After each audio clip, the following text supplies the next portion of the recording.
So last night's SmackDown was interesting. It saw Jade Cargill finally turn heel on Tiffany Stratton for one. Friday night SmackDown. Oh my God! Are you kidding me? And Cargill continues the attack. Where did this come from? Which was a great moment, don't get me wrong. Cargill assaulting Stratton. Oh, and into the steel steps. The champion out Stratton. Oh my God. Got over the announce table and hitting the floor hard. However, I do feel it was Tiffany's time to turn heel and not Jade's. You can see the wound still healing on the eyebrow of Cargill. And she's not done yet. Continues the attack on Tiffany Stratton. This is over when Jade says it's over. As Jade finished off Tiffy with her assault, I thought this would have been so much more satisfying if it was reversed. Oh my God.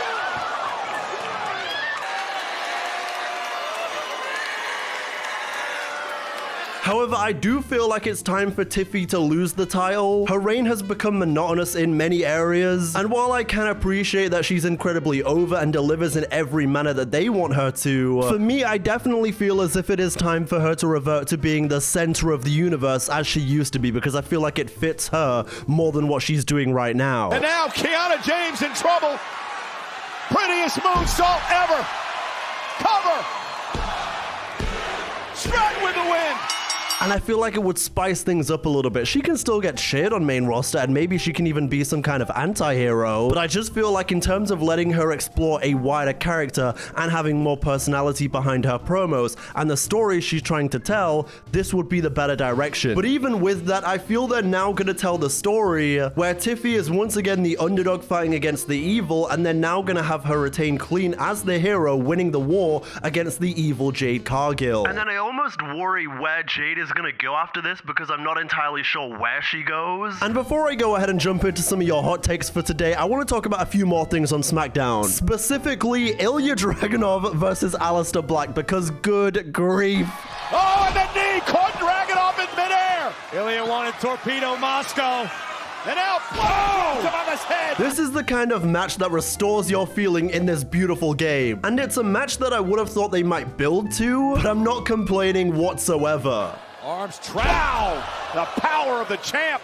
This could be the beginning of the end for Ilja. German suplex of his own into a bridge. And Dragunov. This was a physical, brutal match that had everything from rough bumps, hard strikes, and suplexes galore. I would happily see these two run this match back as soon as possible. Fiery attitude of Dragunov.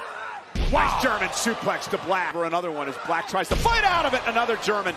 One thing I absolutely adore about wrestlers like Aleister Black and Ilja Dragunov is that their strong style, you're gonna feel it through your screen. Well, he's feeling pain now, but again, fights back with a kick to the face. Kick by Black. Dragunov with a step up in Zaguri. But anyway, Zelina would get thrown out of this one. I guess he did see it because he's sending Zelina Vega back to the locker room. Damian Priest would then enter, revealing the scarf from the Fireball in their match, only for Ilja Dragunov to pick up the win with the distraction. There it is! Torpedo Moscow! Dragunov retains! Then Priest would start beating up Aleister Black, but Zelina would help Black escape. Rip into the bad eye of Damian Priest.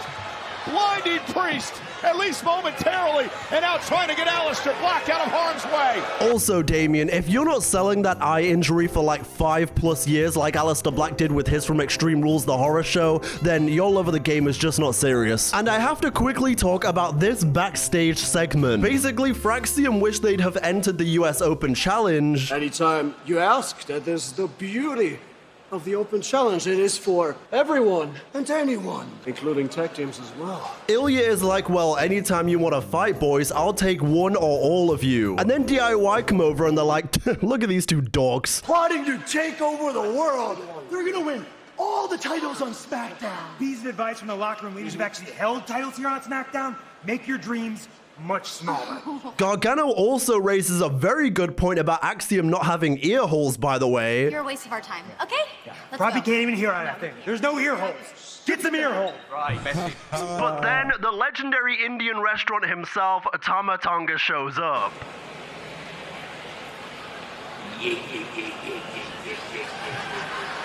Reject using words, embrace using Then, as far as the main event scene goes, Cody Rhodes and Drew McIntyre continued their build. Enough! Solo!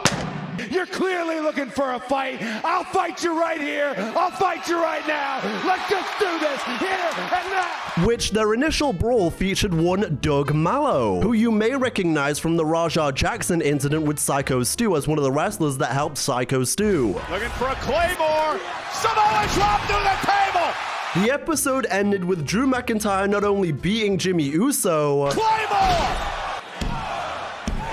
McIntyre wins! but he also laid out Cody Rhodes as well. But look out behind. Cody, turn around.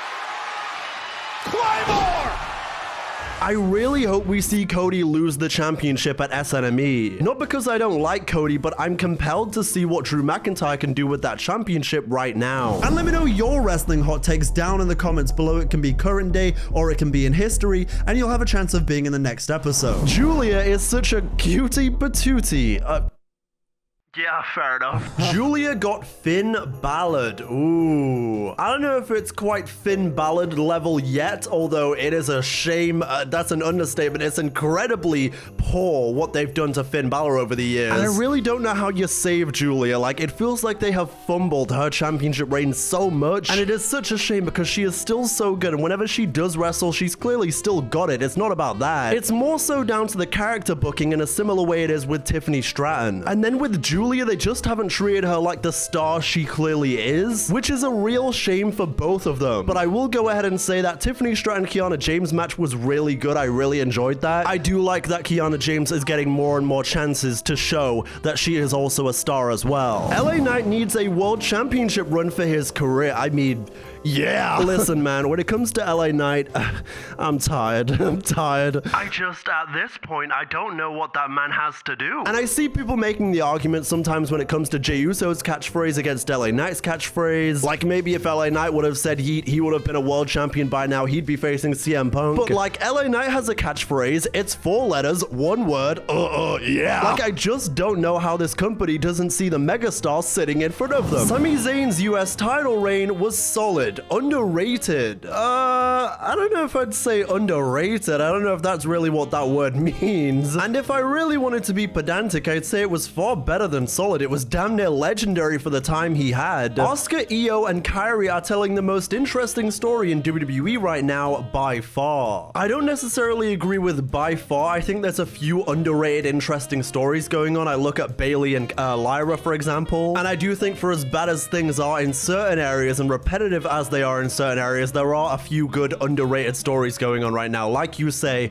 with Asuka, Io, and Kairi. Now that AJ announced his retirement and Nakamura's back, we need a proper Styles versus Nakamura for real. Yo, I completely agree with that. We did not get the justified service we deserve with those two in this company back in 2018. Cody Rhodes feels like he's holding something back, but before he can say it, he just says, "You wanna fight?" In all honesty, I really wanna agree with you, and I wanna believe what I said last week about him DQing himself meaning something bigger, but it almost feels like he is just going to defeat Drew McIntyre and we're just going to move on, and that would be a shame because there is so much more compelling stories you could tell here. SNME is the perfect time to have Jay turn heel and have a better world championship reign with online opinion shifting against him. Wouldn't surprise me if Sami wins the Rumble and it's Jay versus Sami at Mania 42. Listen, man, it's valid reasoning and I can see them going down that route, and I can definitely see Sami winning the Rumble in Saudi Arabia. I actually think I've spoke about that before, but Sami winning the Royal Rumble in Saudi Arabia would be a huge moment. They have just about enough time to go ahead and have Sami come back, feud with the MFTs, and then he can begin the Royal Rumble build and win the match. So yeah, I mean, you're incredibly valid to think so. It's not a bad hot take. I just don't know how much I really want to see Sami versus Jay at WrestleMania. There was no point in making Naomi win Money in the Bank and become champion if she was still going to get pregnant anyway. I mean, I don't think it was necessarily something she premeditated. At the end of the day, her becoming pregnant and starting a family, it's a gift, it's a miracle. It's not something that everyone is afforded the opportunity to do in life. And it goes without saying, but having a family and having a healthy baby is much bigger than professional wrestling. It just is. And it's not as if they haven't spoke about this for a very long time. Like, even in season 1 of Total Divas, Jimmy was talking about starting a family and Naomi was like, okay, I want to focus on my career, but it's something I want to do eventually. And now here we are. Here's eventually. And professional professional wrestling will be here when she gets back. She can continue the World Championship reign. She can still do the caution stuff. Those who are complaining about Triple H's booking on social media,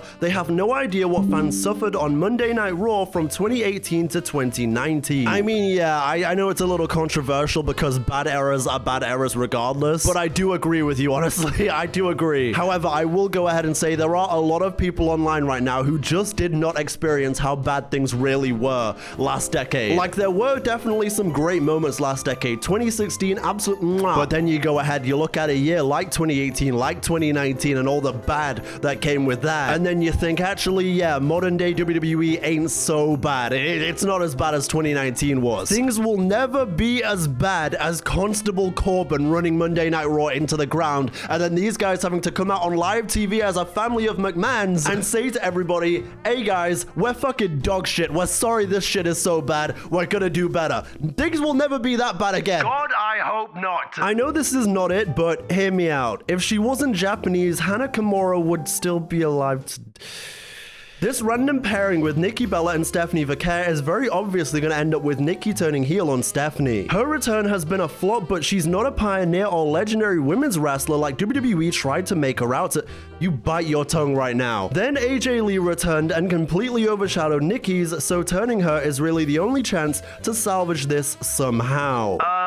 Yeah, no. I don't think she gets enough credit for the things she did in the mid-2010s and early 2010s alongside Brie. I understand Nikki Bella is not the greatest promo in the world. She's not the greatest wrestler in the world. But in terms of being one of those women that got us from where we were to where we are now, she definitely deserves a little bit of credit. I genuinely don't think as a community we give Total Divas enough credit for the eyes it put on women's wrestling and helping it get to that next step. And that doesn't happen without Nikki and Brie, and Nikki especially for all she was doing as champion at the time. And here's another thing, I do feel like if Nikki had better opponents during her Divas Championship reign, then we would probably look at that more favorably than we do now. That championship reign is like right smack dab in the middle between the end of the Divas era and then the actual era we're in now, where we started to see the likes of Becky Lynch and the rise of SmackDown Live and all these really great women's wrestlers come in like Asuka and everything. However, I do agree with you in thinking she should turn heel. Not a question, but a demand. Oil up DDG. Okay, you know what? Anyway, I'm on